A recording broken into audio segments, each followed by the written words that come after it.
அனைவருக்கும் வணக்கம். வாழ்க உயிரினம் வாழ்க வளமுடன் எல்லா அப்போதும் ஆண்டாளிக்கே நரசிம்ம திருவிழிக்கே சொல்லும் சிவந்த விஸ்வசித்தாரியே மனோரந்தன ஏழுவையை நந்தநந்தன சுந்தரி பொலாய நிற்கும் எல்லாருடைய சிவனை போட்டு எல்லாத்துக்கும் போட்டு இந்த அற்புதமான நிகழ்ச்சியில இந்த நிகழ்ச்சியை துவங்கி வைக்க சங்கம் வந்து எனக்கு வாய்ப்பு கொடுத்ததுக்கு சங்கத்திற்கு என்றும் நன்றியோடு இருக்கு. சங்கத்திற்கு மனமாக நன்றி. ஒரு சின்ன விஷயம், அம்மா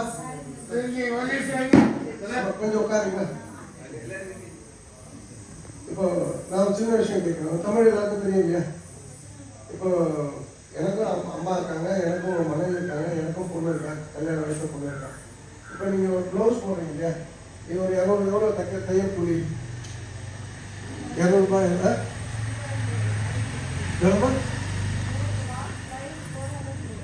லைனிங் போனாங்கன்னா 100, லைனிங் போட்டால் 150.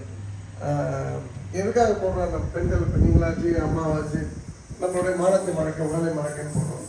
இதே ப்ளவுஸ் தானே, இதே ப்ளவுஸு இதே தமிழ்நாட்டில் 1 லட்ச ரூபா 2 லட்ச ரூபா 3 லட்ச ரூபா தச்சு போடுறவங்க இருக்காங்க தெரியுமா?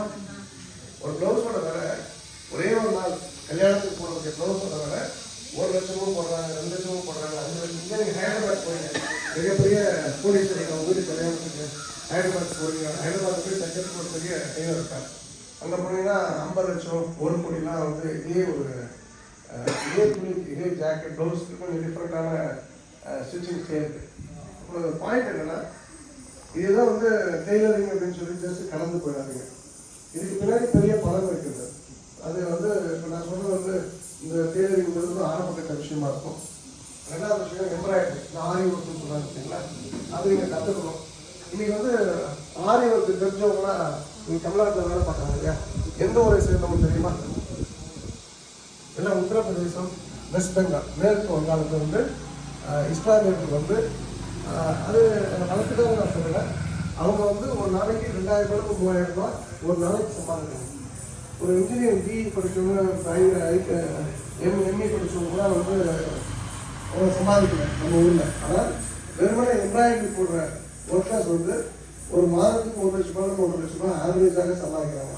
ஒரு குடும்பம் 5 பேர் 10 பேர் வருவாங்க, அவர் 5 மாதம் வேலை பார்ப்பாங்க. அதன் பிறகு அவங்க ஊருக்கு போயிட்டு 1 மாதம் ரெஸ்ட் எடுத்து வருவாங்க. நீங்கள் பார்த்தீங்கன்னா அவங்க போகும்போது 50 லட்ச ரூபா படத்தோடு போகும் தமிழ்நாட்டில் வந்து. அப்போ நீங்கள் வந்து இந்த தொழிலை வந்து கொஞ்சம் சிறந்தோட கற்றுங்க.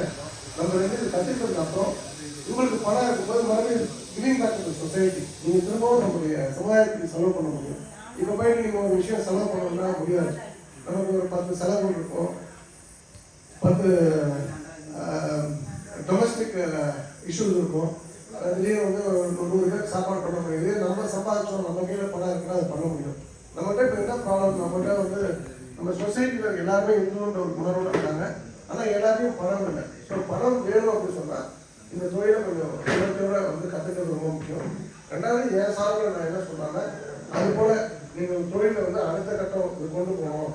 இது கற்றுக்கணும்னா எந்தவித கட்டணமும் இல்லாமல் உணவோடு காலை வந்து இரவு உணவோடு நான் வந்து சொன்னால் அந்த இடத்துல எடுத்துப்பாங்க. அவங்க வந்து நீங்கள் பண்ணுற வேலைக்கு பணமும் கொடுப்பாங்க. ஆனால் ஒரு 6 மாதம் 1 வருஷம் தமிழ்நாட்டில் ஏதோ ஒரு கோயம்புத்தூர் பக்கமோ திருப்பூர் பக்கமோ எங்கேயாவது ஒர்க் பண்ணுற மாதிரி இருக்கீங்க, நான் கற்றுக்கணுன்ற ஒரு வெறியோடு இருந்தீங்கன்னா உங்களுக்கு 100% பாதுகாப்போடு பெண்கள் தான் வேலை பார்க்கக்கூடிய இடம். ஸோ பாதுகாப்புக்கு எந்த இஷ்யூ கிடையாது. கற்றுக்கிறதுக்கான ஆப்பர்ச்சுனிட்டி நான் உருவாக்கி கொடுக்குறேன். ஸோ இது வந்து எல்லோருமே இது ஒரு நல்ல ஆப்பர்ச்சுனிட்டியாக எடுத்துங்க. எல்லா மக்களுக்கும் இதை கொண்டு போங்க. ஏன்னா நம்ம துணி போடாமல் வெளில போக முடியாது அப்படின்னு சொல்லும்போது நிச்சயமாக இதுக்கு வந்து ஆட்கள் வேணும். ஒரு ஒரு பண்டிகைனாலும் அது தைக்கணும், ஒரு நல்லது கெட்டது எதாலும் துணி வச்சு போடுறோம் டக்குன்னு சமுதாயத்தை வந்து. அப்போ அந்த வகையில் இதுக்கு டிமாண்ட் ஜாஸ்தியாக இருக்கிறது நீங்கள் புரிஞ்சுங்க. ஸோ உங்களுக்கு என்ன சப்போர்ட் ஆகும் செய்தியும் நம்ம சங்கசாரத்தை நீங்கள் சொன்னீங்கன்னா அது ஜாஸ்தி சப்போர்ட் நான் உங்களுக்கு ஹெல்ப் பண்ண ரெடியாக இருக்கேன். அருமையான வாய்ப்பு கொடுத்த பிச்சுவர் பாருங்க ஆண்டாளுக்கு நரசிம்முக்கு மனமாக நன்றி. சர்வம் கிருஷ்ணா ஸ்ரீராமஜெயம்.